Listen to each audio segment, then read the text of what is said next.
Here's what you will need: a Ziploc bag, a permanent marker, blue food colouring, a cup of water and some tape. First you're going to take your pen and you're going to draw a sky onto your bag. Remember to include some happy clouds and don't forget the sun.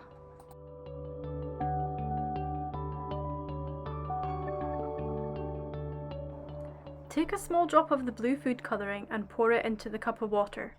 Swirl the cup of water around to mix the colouring until you get a nice blue colour. Open up your Ziploc bag and carefully pour the water in.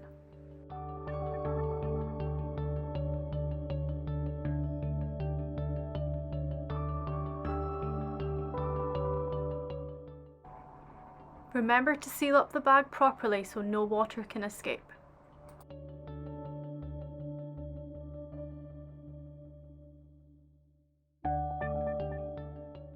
Now it's time to take your bag to a bright sunny spot in your house and use the sellotape to attach it to a window.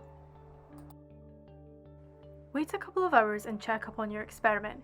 You should notice a change between 2 hours and a day. This will of course depend on the amount of sun. You'll begin to see the droplets of water sticking to the side of the bag.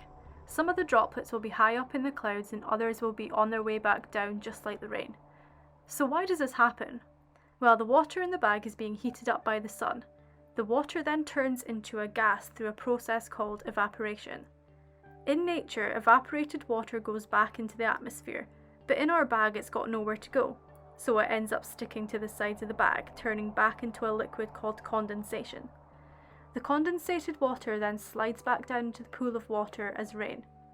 So there you have it. Keep checking back on your experiment a few times a day to see the water cycle process in action.